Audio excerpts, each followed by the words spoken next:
আজ বানিয়ে ফেললাম মাংসের স্টাইলে চিংড়ি। ট্রাই করো নিশ্চয়ই। সোনু আজকাল ম্যাগি খাওয়াটা খুব ধরেছে, বাইরে যেহেতু বৃষ্টি আজ বানানো হলো ঘরেই Maggi.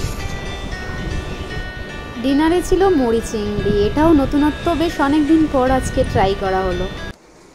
Hello friends, good morning and welcome back to the channel. তো আজ একটু লেট করেই ব্লগটা স্টার্ট করলাম। আজকে ওয়েদারটা খুব ভালো, হাওয়াও দিচ্ছে, রোদও আছে। তো আমি যত কিছু কাছাকাছি ছিল কাল করিনি, তো আজকেই করে নিয়েছি। তো ওগুলো করতে করতে একটু লেট হয়ে গেল। বাকি ঘর ধোয়ার পরিষ্কার করে নিয়েছি, ব্রেকফাস্ট করতে বসবো। আর আজকে একটু পাটা ভালো লাগছে, তাই আমিও একটু ভালো আছি। আর 2-3 দিন যেহেতু ওই রথযাত্রা, তারপরে স্যাটারডে পড়েছিল, মানডে পড়েছিল, তো কোনো মাছ মাংস কিছু খাওয়া হয়নি, ননভেজ। তো আজকে একটু চিংড়ি মাছ এনেছে বাজার থেকে সোনু, তাড়াতাড়ি নিয়ে এসেছে, ওর মিটিং ছিল বলে। তো ওটা রান্না করব। বাকি ব্রেকফাস্টটা করিনি, আর তারপর তোমাদের সাথে কথা বলছি। আজকের ব্রেকফাস্ট ছিল একটু ফাঁকিবাজি ব্রেকফাস্ট যাকে বলে। আমি এখানে নিয়েছিলাম একটু দুধ, গরম গরম দুধ, একটা বাউলি, আর কিছু ছিল না ব্রেড আজকে, আর এখানে একটা অমলেট। যদি এরপরে একটু ফ্রুটস খাওয়ার ইচ্ছে আছে তাই। আর ফাঁকিবাজি ব্রেকফাস্ট এটাকে বলতে পারো। তো ভেবেছিলাম উপমা করবো, বাট করা হলো না। দেখি কাল পরশু নাগাদ একবার উপমা খাবো, কারণ অনেক দিন ধরে উপমা খাওয়া হয়নি। বাকি আজকের ব্রেকফাস্টে আমি এটা খেয়েছি, আর সোনু খেয়েছে একটু মুসলি। ও আজকাল যবে থেকে আমার পাটা একটু ব্যথা হয়েছে না, মানে আঙুলটা ফ্র্যাকচার হয়েছে, তো তবে থেকেই ও মানে মুসলিটাই বেশি খাচ্ছে। তো যাই হোক, কালকে একটু উপমা করে দেবো, ও খেতে খুব ভালোবাসে। লাঞ্চে আজকে হবে অনেক দিন পর প্রায় চিংড়ি মাছের একটু ঝোল। এখানে চিংড়ি মাছটাকে নুন হলুদ দিয়ে মাখিয়ে রেখেছি, আর কড়াইতে দিয়ে দিয়েছি একটু সর্ষের তেল। গরম হলেই আগে ঝটপট ভেজে নেবো চিংড়ি মাছগুলোকে। আমি সবগুলো চিংড়ি মাছ একসাথে ভাজবো না, কয়েকটা করে দিয়ে ভাজবো, না হলে ঠিক ভালো করে ভাজা হয় না, আমি তো পারি না, আর তেলটাও বেশি লাগে। যাই হোক, চিংড়ি মাছগুলো দেখো একটু মানে লাল লাল করে ভাজবো, বাট পুরোটা ফ্রাই করে দেবো না, তাতে চিংড়ি মাছগুলো না একটু রাবারের মতন হয়ে যায়, সেটা আমার আবার খুব একটা ভালো লাগে না। বাট আজকে একটু চিংড়ি মাছটা না অন্যরকম করব, মানে একটু মাংসের মতো কষিয়ে করব, যাতে রাত্রেবেলাও এটা দিয়ে খাওয়া যায়, রুটি বা যাই খাবে সোনু বলবে। তো এখানে দেখো আমি ভাজা হয়ে গেছে। এবার ওই তেলেই আমি দিয়ে দিলাম একটু তেজপাতা, কিছু গোটা গরম মশলা, একটু সাদা জিরে, আর তার সাথে দিয়ে দিলাম রাফলি চপ করা কিছু পেঁয়াজ। তো এটাকে ভালো করে ভেজে নেব। চিংড়ি মাছের না একটা মানে অদ্ভুত ব্যাপার, আমি দেখেছি বারবারই, আমি নুন হলুদ দিয়ে মাখিয়ে ভাজলে না এরকম একটা কালো টাইপের হয়ে যায়। মা বলে এটা ওই হলুদটা বেশি হয়ে গেলে লেগে পুড়ে যায়। তো যাই হোক, এবার দিয়ে দিলাম আমি বড় বড় 2 চামচ আদা রসুন আর কাঁচা লঙ্কার পেস্ট। আমি খুব কম কাশ্মীরি লঙ্কা ইউজ করব, জানোই তোমরা আমার খুব একটা গুঁড়ো লঙ্কা ইউজ, মানে কাশ্মীরি হোক বাট নর্মাল গুঁড়ো লঙ্কা হোক, ভালো লাগে না ইউজ করতে, বাট সোনুর জন্য আজকে আমাকে করতেই হবে। তো যাই হোক, আর তাছাড়া চিংড়ি মাছের ঝোলটা মাংসের মতো করবো, অথচ একটু লাল কালার হবে না, তা কখনো হয়? তো দেখো আমি এখানে পেঁয়াজ, আদা, রসুন বাটা সবগুলোকে ভালো করে কষিয়ে নিয়েছি, তেলটা ছেড়ে এসেছে। এই অবস্থায় আমি অ্যাড করে দেবো কিছু টমেটো। টমেটোটাকেও আমি রাফলি চপ করে নিয়েছি, খুব একটা কুচাইনি, তবে এটাকে পিউরি করে দিলেও বেশ ভালোই থিক গ্রেভিটা হতো, বাট আমি রাফলি চপ করে নিয়েছি। এটাকে এবার একটু হাই ফ্লেমে ভেজে নেব। তারপরে দেখো এটা একটু ভাজা ভাজা হয়ে এসেছে। এই অবস্থায় আমি কোনো জল ঢাল কিছু ঢালিনি। আর এবার দিয়ে দেবো কিছু স্বাদ মতো নুন আর হলুদ গুঁড়ো। এটাকে আবারও কিছুক্ষণ নেড়ে চেড়ে ভালো করে কষিয়ে নেব। আগেই বলছি, যেহেতু মাংসের মতো স্টাইলে করতে চাইছি, তাই আমি এটা অনেকক্ষণ ধরে কষাচ্ছি, যাতে ঠিক এক্স্যাক্টলি মাংসের মাটনের মতন গন্ধটা আসে। অ্যাকচুয়ালি না যে কোনো কিছুতেই স্বাদটা তখনই বাড়ে যখন মশলাটাকে বেশ ভালো করে কষিয়ে দেওয়া হয়। আমি কিছুটা ধনে গুঁড়ো অ্যাড করলাম, জিরে গুঁড়ো আমি অ্যাড করব না, বিকজ আমি সাদা জিরে অলরেডি দিয়ে দিয়েছি। তো শুধু ধনেটা অ্যাড করেছি। এবারও আবার ভালো করে কষিয়ে অল্প জল দিয়ে দেব, আবার কষাতে থাকবো যতক্ষণ না জলটা মানে তেলটা ছেড়ে আসে। এবার একটু ঢাকা দিয়ে দেবো কিছুক্ষণের জন্য। বাকি দেখো তেলটা ছেড়ে এসেছে। আর আমি আগে যতবারই চিংড়ির ঝোল করেছি আগেই জল দিয়ে ফুটিয়ে নিই, তারপরে চিংড়িগুলো অ্যাড করি। বাট আজ যেহেতু মাটনের স্টাইলে করব, তো আমি ভেবেছি আগে যতটা পারবো কষিয়ে নেব আগে মশলাটাকে, আর তারপরে চিংড়ি মাছ অ্যাড করে আবার কষাবো কিছুক্ষণ। তো আর মানে একদম লাস্টে গিয়ে যতটা প্রয়োজন জলটা দেব। তো দেখো আমার মশলা কষা খুব ভালো হয়ে গেছে, যে কাঁচা গন্ধটা থাকে সেটা আর নেই। দেখতেই পাচ্ছ যে তেলও ছেড়ে এসেছে। এই অবস্থাতেও মন মানছে না, বুঝলে তো, আরেকটু ভালো করে কষিয়ে নিই, আর তারপরে আমি ভেজে রাখা চিংড়িগুলোকে অ্যাড করব। তো দেখো 500 গ্রাম চিংড়ি এনেছিল, তো আমি সেই অনুযায়ী পেঁয়াজ আদা রসুনের পেস্টটা দিয়েছি। এবার চিংড়িগুলো দিয়ে আমি খুব একটা বেশি ফ্রাই করিনি, দেখতেই পাচ্ছ একটু সফট হয়, বেশি ফ্রাই করলে চিংড়ি মাছ কিন্তু রাবারের মতন হয়ে যায়। তো যাই হোক, লেবু অ্যাড করতে পারো, লেবুর রস, তাতেও কিন্তু চিংড়ি মাছটা সফট থাকে ভাজার আগে নুন হলুদের সাথে। যদি লেবু একটু অ্যাড করা যায়, অ্যাড করে মানে ম্যারিনেশন করে রেখে দেওয়া যায়, তাহলে চিংড়ি মাছটা একটু সফট থাকে। তো যাই হোক, দেখতে পাচ্ছ এভাবেই অল্প অল্প জল দিয়ে চিংড়ি মাছটাকে ভালো করে কষিয়ে নেব। আর তারপরে যখন চিংড়ি মাছ থেকে তেলটা বেরোনো আরম্ভ করে দেবে সাইড দিয়ে, একেবারে আমি জল অ্যাড করব। আর গরম মশলা দেবো না, প্রথমেই আমি গোটা গরম মশলা দিয়ে দিয়েছি, সবশেষে আমি একটু ধনেপাতা কুচি অ্যাড করব ঠিক করেছি। অনেকে না চিংড়ি মাছে ঘি দেয়, বাট আমার ঘি দেওয়াটা পছন্দ হয় না। মাটনেও অনেকে ঘি দেয়, আমি দেখেছি, ইউটিউবেও দেখেছি, ইভেন আমার ইনলজরাও বলে ঘি দিলে নাকি টেস্টটা বাড়ে। বাট আমার যে কোনো মানে ননভেজ আইটেমে ঘিটা ঠিক পোষায় না। এ দেখো তেলটা ছেড়ে এসেছে। এবার এই অবস্থাতে আমার যতটা প্রয়োজন গ্রেভির, আমি একেবারেই অতটা জল দেবো। আমি এখানে নর্মাল ফিল্টারের জল ইউজ করছি, তোমরা চাইলে একটু গরম করে দিতে পারো, মানে উষ্ণ গরম করে জলটা দিতে পারো। দেখো কতটা মানে টেম্পটিং লাগছে এটা, এইরকম কষা কষা খেতেও খুব ভালো লাগে।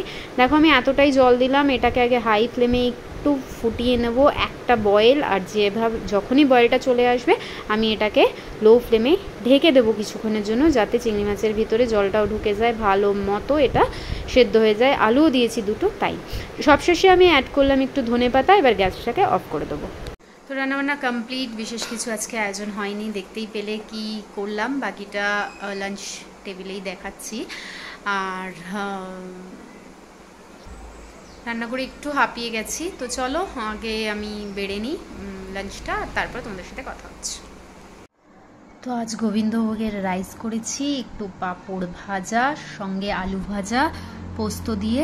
এটা না অনেক দিন ধরে খেতে ইচ্ছা করছিল, তো আজ ভাবলাম করেই নিই। প্রথমে প্ল্যান ছিল না, তারপর ভাবলাম না করেই নিচ্ছে যখন করছে। আর তার সাথে তোমাদের তো রেসিপিটা দেখালামই, চিংড়ি মাছ। এভাবে একবার চিংড়ি মাছ করে দেখো, সত্যি বলছি খুব টেস্ট হয় মাংসের মতন কষিয়ে। তো এই ছিল আজকের লাঞ্চের মেনু। চলো খেয়ে নিই, আর তারপরে তোমাদের সাথে কথা হচ্ছে।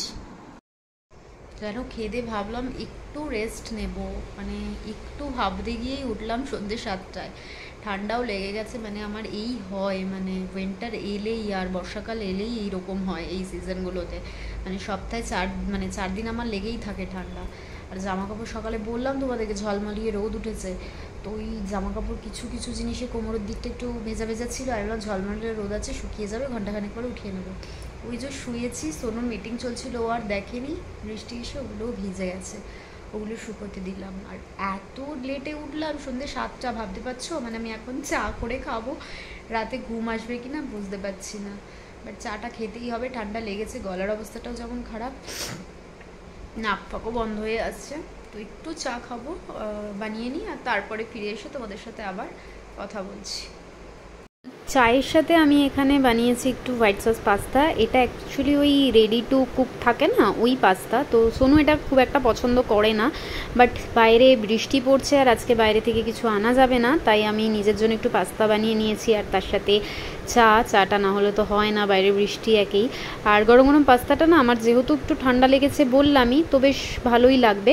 আর আমি এটাই নিজে থেকে একটু অরিগানো আর চিজ অ্যাড করে দিয়েছি, তো টেস্টটা একটু বেটার। আমিও খুব একটা প্রেফার করি না এই রেডি টু কুক বা রেডি টু ইট জিনিসগুলো, বাট স্টিল কি করা যাবে, একটা প্যাকেট ছিল, এটা ফ্রি দিয়েছিল সুপার মার্কেট থেকে, তো এটাই বানিয়ে নিলাম।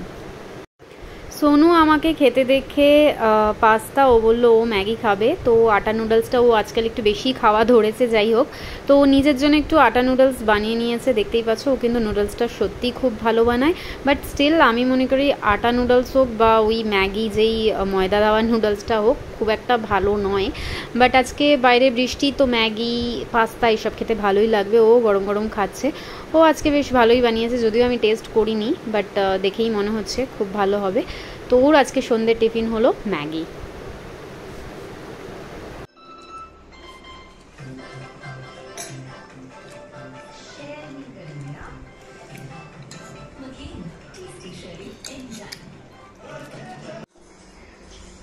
তো এতটা চিংড়ি মাছ রয়ে গিয়েছিল সকালে, তো সোনু তো গরম করতে করতেই বলে আমি খাবো 2-4টে, তো 2-4টে এখন খেলো। ও বলছে আর রাতে ভাত করতে হবে না, যদিও দুপুরে বলেছিল যে রাতে একটু সেদ্ধ ভাত করে দিলেও খেয়ে নেবে এটা দিয়ে।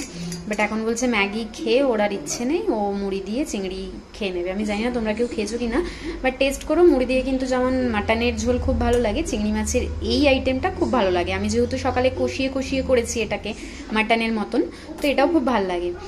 আর ও এটা মুড়ি দিয়ে খেয়ে নেবে, আর রাতে আমি দেখি একটু ব্রেড আর দুধ খেয়ে নেব। বাকি যবে থেকে আমার পায়ের এই ফ্র্যাকচারটা হয়েছে না, আঙুলের ফ্র্যাকচারটা, তবে থেকে রাতের খাওয়া ঠিকঠাক হচ্ছে না জানো, কিছু করে হোক মানে চালিয়ে দেওয়া এরকম হচ্ছে। যেহেতু দাঁড়িয়ে দাঁড়িয়ে রুটি করা সম্ভব না, আর সোনু একদম রুটি করতে পারে না। তো যাই হোক, ওকে তবে শেখাতে হবে, মানে না তো খুব প্রবলেম হয়ে যাবে। আমার শরীর টরীর খারাপ থাকলে আমরা এরকম ব্রেডই খাই, মানে কি আর বলবো। তো যাই হোক, এটা একটু গরম করে ওকে মুড়ি দিয়ে নিই, আর তারপরে তোমাদের সাথে কথা বলছি।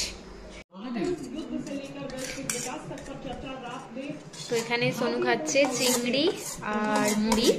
তো এভাবে ঝোলটা করলে যেভাবে বললাম যে মুড়ির সাথে খাওয়া যায়, যেমন কিনা আমরা মাটনের সাথে খাই।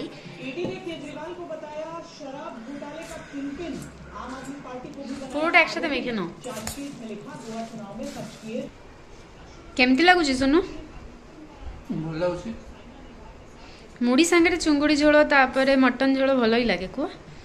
ମୁଢ଼ି ସାଙ୍ଗରେ ଚିଙ୍ଗୁଡ଼ି, ମଟନ, ଘୁଗୁନି ବି ଭଲ ଲାଗେ, ମଟର ତରକାରୀ ବି ଭଲ ଲାଗେ, ଚିକେନ କଷା, ଏସବୁ ଜମି ଯାଉ ପୁରା। ମୁଁ ତ କ୍ଷୀର ଆଉ ବ୍ରେଡ୍ ଖାଇବି, ତମେ ଖାও। ଆଜି ଟିକେ টেস্ট କରିବି তবে। গ্রেভি ଥିବା দরকার।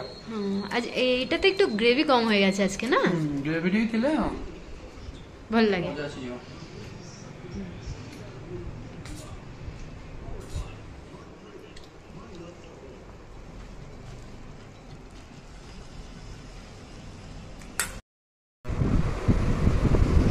তো এই ফ্রেশ হয়ে এলাম, ডিনার কমপ্লিট। ডিনার তো কি, ব্রেড আর দুধ খেয়েছি আমি, আর একটু মুড়িটা টেস্ট করলাম, ভালোই ছিল।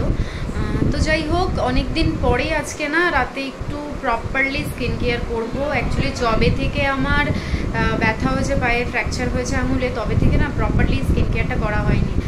যেটা হয় আর কি, শরীর ভালো না থাকলে, মন ভালো না থাকলে সব করতে ইচ্ছা করে না। তো আজকে একটু প্রপারলি স্কিন কেয়ার করবো, আর তারপরে ঘুমিয়ে পড়বো। জানি না আজকে এত ঘুমিয়েছে, ঘুম আসবে কি না। বাকি আজকের মতো আমি ব্লগটা এখানেই শেষ করলাম, দেখা হবে অন্য কোনো ব্লগে। আর ততক্ষণের জন্য tata, bye bye, good night. হ্যাঁ খাইবি বা।